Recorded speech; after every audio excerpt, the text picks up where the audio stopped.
Hello everyone, and welcome back to part 3 of the frame-up. So we left off, we said that,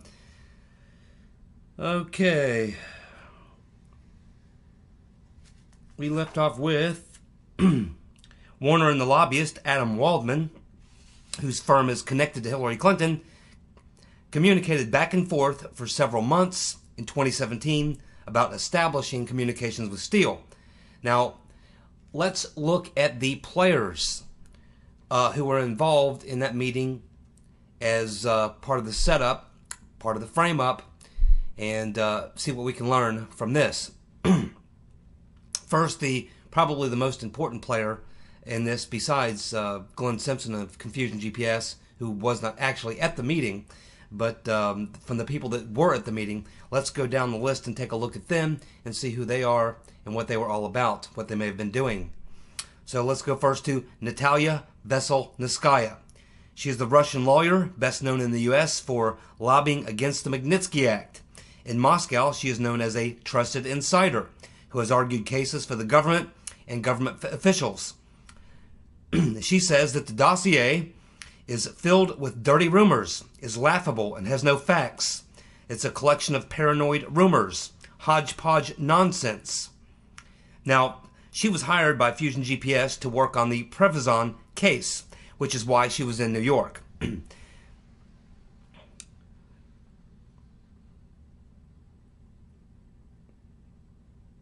She says that Goldstone exaggerated about the reasons for setting up the meeting. She said she had no dirt or information on Hillary Rodham Clinton, was never contacted or interviewed by Uncle Bob or the executioner, Robert Mueller. Veselnitskaya was unable to enter the country because she was suspected of that she was connected to the Russian FSB or Russian mobsters and Putin. But in late 2015, Veselnitskaya was granted special permission using special immigration parole by the Attorney General Loretta Lynch. The reason was so that she could attend a court hearing in regards to Russian businessman Denis Katsev. Remember that name, Denis Katsev. The grant for Veselnitskaya to enter the country began in October of 2015 and was to expire January 2016. But Veselnitskaya somehow was able to stay or return to the U.S. State Department officials have not been able to explain this. Clearly, Veselnitskaya was in the country on June the 9th to attend the Trump Tower meeting. On June the 13th, 2016, Veselnitskaya got a front row seat in congressional hearings that was about the future of U.S. and Russia foreign policy, despite the fact that Veselnitskaya does not speak English. In December 2015, Veselnitskaya posted a pic on Facebook from inside John McCain's office. Also posted an anti-Trump article on her Facebook page, including one 4 days before Trump Tower meeting. Also, while in New York, she attended an anti-Trump rally. She also posted that on her Facebook page. Recently, Veselnitskaya was charged in Switzerland as part of a case involving bribery, corruption, and double agents. A security report from the Security Council in the Kremlin stated that Veselnitskaya has been identified by the FSB, that's Russian intelligence, kind of like the Russian CIA, as a private snitch who was working under James Comey, the former FBI director. The report states that Veselnitskaya received a lucrative contract from the McCain Institute. And we've reported on that before. The Russian FSB says that Veselnitskaya cut a snitch deal to work with the American FBI to give them information on the Peter Katsev case, whose son Denis Katsev was being sued by the U.S. government in New York for corruption regarding her father's company, his father's company, Russian Railways. This case involved Hillary Clinton receiving kickbacks from the Residor Hotel Group. that was to build hotels along the Russian rail route. Christopher Steele and his company Orbis Intelligence was also involved in this case. The U.S. government dropped the case in May of 2017 when Katzoff settled for $5.9 million. Putin has advised Trump of this criminal operation involving Clinton at the G20 conference. Putin also told Trump about Mark Sutton, the director of Residor Hotel Group, who was groomed by Tim Morse, who was also CEO of 10X, a company with ties to the Uranium One fiasco. Did Veselnitskaya's cooperation with Comey and Clinton and McCain contribute to the government dropping charges against Russian railways and Mr. Katzoff?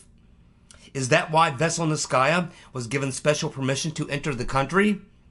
Who arranged the lucrative contract for Veselnitskaya from the McCain Institute? David Kramer, maybe?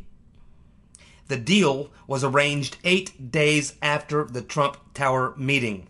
Kramer also set up a meeting with Michael McFaul for Veselnitskaya, Obama's former ambassador to Russia. Also at the meeting, we had Rinat Akhmetshin. He is a Russian-American lobbyist and a former Soviet counterintelligence officer. He immigrated to the U.S. after the collapse of the Soviet Union. Basically, he was a spy. That was in 1993. He became a U.S. citizen in 2009. He's close allies and with folks who are very close to Putin. And he was at the Halifax International Conference where McCain and Kramer learned of the dossier from Sir Andrew Wood. And that's where they arranged the meeting for Kramer to meet with Steele in London. It was all basically planned there. The next man up at that meeting was Rob Goldstone, a British music publicist for Iman Azarov, who said that Azarov asked him to contact Donald Trump. He first met the Trumps in 2013 when the Miss USA pageant was in Moscow.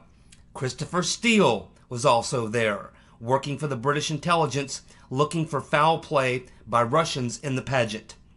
Then we had Anatoly Samachonov, Veselnitskaya's translator. He also worked for Meridian International and did contract work for the U.S. State Department. Meridian is a CIA front that helps establish NGOs in foreign countries like Russia. Then we had Ike Gavazzi, the Georgian American who works for the real estate investor and the real estate investment firm that's run by Aris Agalarov. Tough to say. And he was alleged to have been the person that met with Russian government officials, and he contacted his son, who contacted Rob Goldstone to set up the Trump Tower meeting. Kavaladadze's lawyer, Scott Balber, B-A-L-B-E-R, who also performed legal services for Trump, also represents Iman Agalarov. And he stated that he attended the meeting at Trump Tower on behalf of the Agalarov family, quote, just to make sure it happened, unquote. And of course, he said he could be an interpreter if he was needed. So, there we go. That's the players and that's the background for this particular main centerpiece setup of the frame-up. Now we have some questions, don't we? You know we do. Here they are. Question: was Veselnitskaya working for Comey, or McCain, or Kramer, or Christopher Steele, or all of the above? She was definitely working for Confusion GPS on the Prevezon case.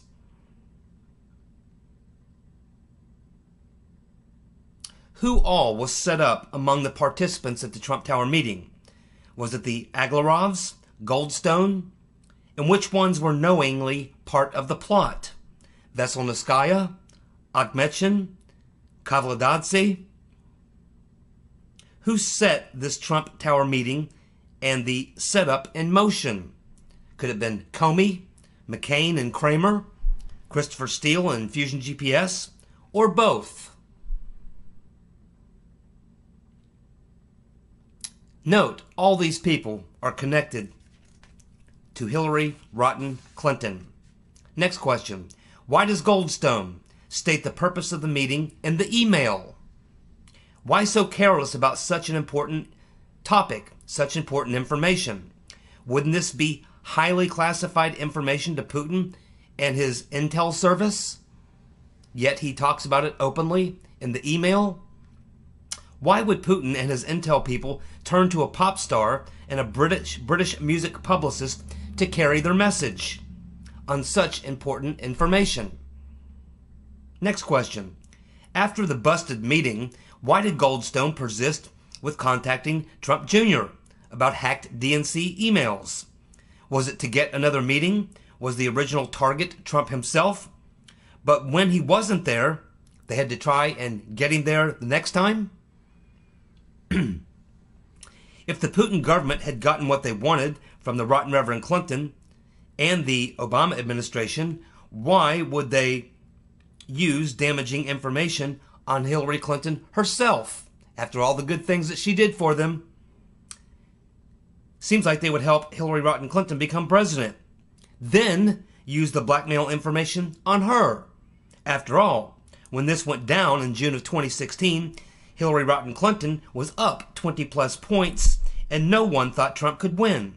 Why would Putin turn on the Clintons knowing Hillary Rotten Clinton was likely to become president? What did Putin and Bill Clinton talk about when Clinton visited Putin's home after he received $500,000 from Russian uranium investors for a speech that he gave to them? It's because Bill knows a lot about the uranium business, obviously. and all this meeting occurred. This meeting occurred just before the Obama administration gave final approval to the Uranium One deal. And why, after Clinton's meeting with Putin, did a Kremlin-linked bank give a buy rating on Uranium One stock? Why did Veselnitskaya meet with Glenn Simpson before and after the Trump Tower meeting on the same day the meeting was held?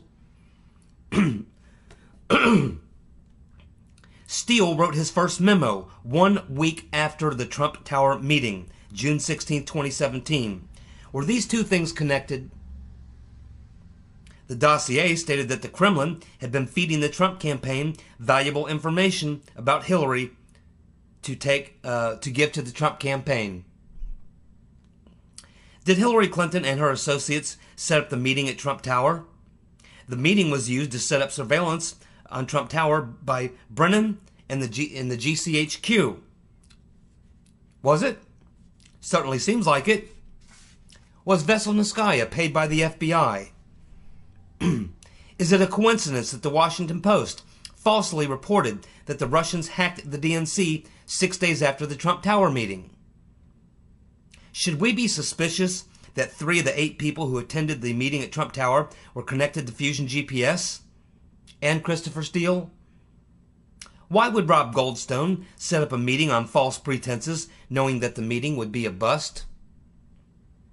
Why did Goldstone say in an email to Trump Jr. that Trump should set up a page on Russian social media, on a social media networking site? Who leaked the details of the Trump Tower meeting to the New York Times? Who in the House or Senate Intel Committee or someone else in Congress leaked the emails from Goldstone to Yahoo News, the Times, and the Washington Post? Why would a left-wing music producer be so happy about a Trump presidency? Why did Rob Goldstone tell a British reporter that he wanted to meet with Robert Mueller? Is it true that Goldstone has been communicating with Mueller's team by email? Why would Goldstone write on the subject line of the email he sent to Trump Jr., private and confidential, and then disclose in the email information that would be considered by any intel agency, the Russian FSB or the American FBI, to be highly classified? Chuck Grassley interviewed Goldstone Gavazzi, Ashmeton, Veselnitskaya, and Samakornov. Grassley has stated that his investigation of Trump-Russia collusion is over. When will Grassley release the transcripts? He said he would. Is someone blocking him? The Trump Tower meeting was a setup, part of the larger frame-up. And hopefully the answers to a lot of the questions I just asked will be forthcoming.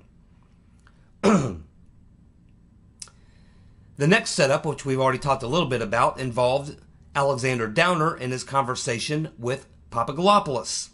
Of course, we know Alexander Downer is the Australian diplomat who's equal to the U.S. Secretary of State from 1996 to 2007. He was the leader of Australia's Liberal Party from 1994 and 1995. He's currently the High Commissioner to the UK since 2014. He supported the Iraq War and still claims there was WMD in Iraq. He has close ties to the UN and has worked for a private intel firm in London called Hekuluk or something. I can't pronounce it. But he was basically a private intelligence gun for hire. It's an agency similar to Orbis that Christopher Steele runs. They're competitors.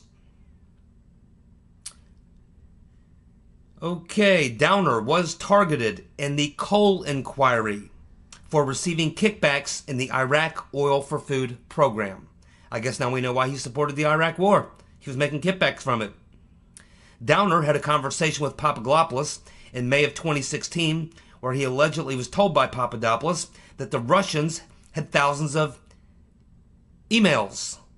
Pop said he got the info 3 weeks earlier in a conversation with Joseph Misfood, the professor in the dossier. Why did Downer wait 2.5 months before telling some government officials about the meeting in London? Who did Downer contact? We have 3 different stories. We're told he contacted Brennan says that he contacted British intelligence. New York Times says he passed it off to the Australians. Others say he directly contacted U.S. State Department officials. So who was it? All 3? Why did the Times say it was Hillary's emails that the Russians had? It wasn't. It was the DNC and the Podesta emails. Who leaked the Downer Papadopoulos story to the New York Times? Does Christopher Steele know Mr. Downer? So basically, there we have the third thing and some questions about Mr. Downer.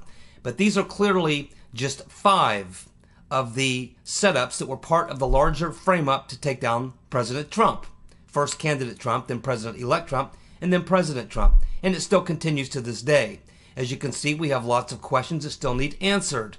But there is no doubt in my mind that this entire operation was a frame-up. And when we get to the end of it, and everything comes out, that's what we're going to know. That's what we will have learned. It was a frame-up, and now you know what a frame-up is and all the people who were involved. Thank you so much for tuning in. I know it was 3 videos. Took a lot of time. I had to rush it, read fast, and all that. I hope you got it. I'll be back tomorrow with another TowerGate. Thanks for tuning in. Good night.